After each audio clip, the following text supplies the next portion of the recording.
안녕하세요. 방앗들 수목원입니다. 겨울이 없어져 버린 줄 알았습니다. 지구온난화 현상이니 엘니뇨니 라니냐니 생소한 기상 용어들로 방송에서는 앞으로 겨울이 없어질지 모른다 하고 최근에는 눈 구경하기가 힘들었기도 했습니다. 그나마 작년에는 눈이 좀 오기는 했었지요.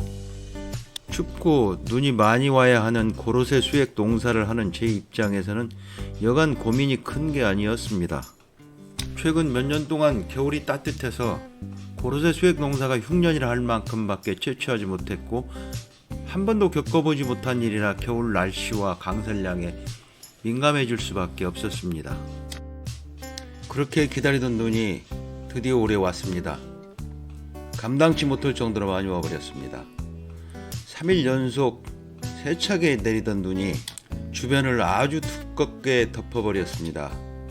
17년 전쯤에 호남고속도로 진입을 차단할 정도로 눈이 많이 내려서 KBS 9시 뉴스에 나온 적이 있었는데 그때보다 조금 적은 듯 하지만 오랜만에 많은 눈이 내렸습니다.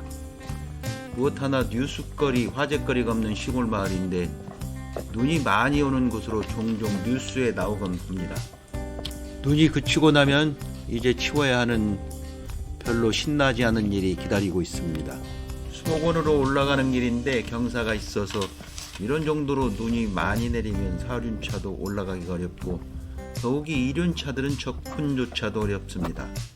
지금은 가드레일이 있어서 그나마 안심이지만 가드레일 설치 전에 눈길에 미끄러져서 차가 낭떠러지로 굴러떨어져 폐차시킨 적도 있었습니다. 올해도 대전에서 오신 분이 이런 정도의 눈길은 처음이셨는지 눈을 치기도 전에 용감하게 경사가 있는 길을 올라오시다가 그만 미끄러져서 차가 가드레일에 기대고 있는 것이었습니다. 그것도 비싼 외제차였는데 어렵게 포크레인으로 차를 빼내기는 했는데 눈길이 이제는 무서워서 운전을 못하겠다고 하시더군요.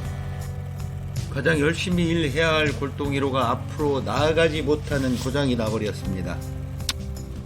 주행 모터라고 하더군요. 멀리서 출장 온 정비사님이 가지고 온 부품이 작은 차이로 맞지 않는답니다. 할 수 없이 내일 다시 와야 한다네요. 오늘은 다행히 눈도 그치고 바람도 조금 덜 합니다만 난로를 2개나 펴놔도 춥기는 내 한 가지입니다. 정비사님들도 이곳에 눈을 보고 뭐 이런 곳이 있냐며 의아해합니다. 날씨도 춥고 비싼 수리비로 주머니도 썰렁하지만 다시 일으켜 세워서 눈길을 열고 다가올 봄에 시작될 일들을 준비합니다. 정비 작업은 계획대로 순조롭게 잘 진행이 되었고 더 이상 앞으로는 큰 고장이 없었으면 하고 바라봅니다.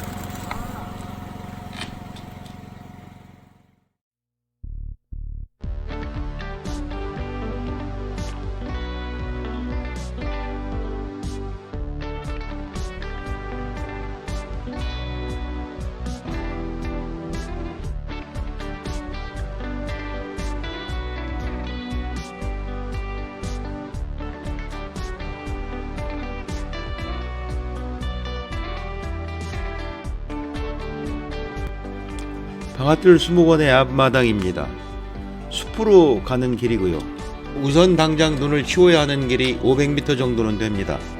포크레인이 아니면 이런 정도의 눈은 트럭타로 치울 수도 없고 포크레인이 없다면 마냥 눈이 녹을 때까지 기다리는 방법 말고는 대안이 없습니다. 작년까지만 해도 겨울이 없어질 것을 걱정했었는데 이렇게 많은 눈이 다시 오게 되니 갑자기 욕심이 앞서는군요. 올해 고로쇠 농사가 이러다가 대박이 나는 거 아닌가 하고 내심 기대를 해봅니다. 고로쇠 수액과 자작나무 수액 농사와 블루베리 농사가 전부인데 아직까지는 수액 농사에 수입이 많은 비중을 차지하고 있다 보니 어쨌든 수액을 많이 받아야 합니다. 자작나무 수액은 아직도 고로쇠 수액에 비해 인지도가 떨어져서 채취하는 양은 고로쇠 수액보다 많고 더 많이 채취할 수도 있지만 판로가 아직은 원활하지 않아서 필요한 양만큼만 채취하고 있습니다. 고로쇠 수액은 해마다 양이 부족한 상황이고요. 내린 눈들이 다 녹아서 고로쇠 수액 채취하는 데 많은 도움이 되기를 일하는 내내 기대를 해봅니다. 그동안 해마다 계속해서 나무는 성장을 했는데, 그렇다면 수액의 양도 비례를 해야 하는데 그렇지 않을 때는 계속 고로쇠 나무를 키워야 하나? 앞으로는 어떻게 먹고 살지? 고로쇠 나무 하나 쳐다보고 시골로 들어왔는데 그저 희망이 보이기를 하는 바람입니다.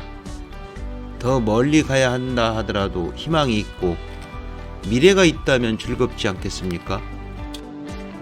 나무를 심고 가꾸면서부터 달라진 것은 기다릴 줄 알아야 한다는 것이었습니다. 세상이 뜻대로 원하는 대로 쉽게 얻을 수 있는 것이 없었습니다. 그래도 젊은 시절에는 그나마 당치도 않은 배기로 큰 돈을 벌어봐야겠다는 허황된 꿈도 꾸었지만, 가진 것 없고 배운 것 없는 사람에게 세상은 선뜻 큰 돈을 내어주지 않았습니다.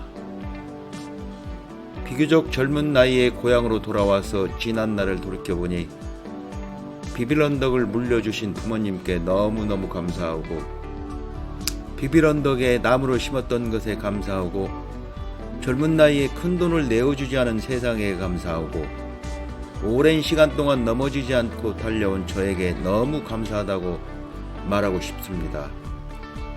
애시당초 귀농해서 큰 돈을 벌어야겠다는 생각이 잘못되었지만 이제라도 알게 되었음을, 그리고 다시 가야 하는 방향을 좀 더 구체적으로 그릴 수 있을 만큼 단련이 된 것도 나무를 심고 가꾸면서 알게 되었습니다. 강산이 두 번째 변화라고 합니다. 17년이라는 시간이 왜 이렇게 빨리 갔는지, 나는 그 시간 동안 무엇을 했지, 내가 생각하고 계획했던 것들은 어떻게 되었지, 여러 가지 생각들이 많아집니다.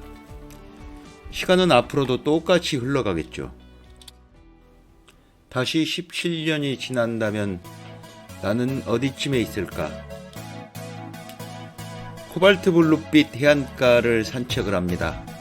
멋진 시푸드 레스토랑에서 바닷가재 요리가 별로 맛이 없다고 타박을 하며 더 유명한 맛집을 찾아다닙니다. 제주도 명문 골프클럽에서 골프를 이틀 동안 치고 내기 골프로 돈도 꽤나 많이 잃었습니다. 오랜만에 고등학교 친구가 동남아로 골프 여행을 가자고 합니다. 주저없이 일주일짜리 동남아 골프 여행 콜 합니다. 눈만 치우기 뭐해서 쓸모있는 많은 생각 좀 해봤습니다. 그려 멋이 중헌디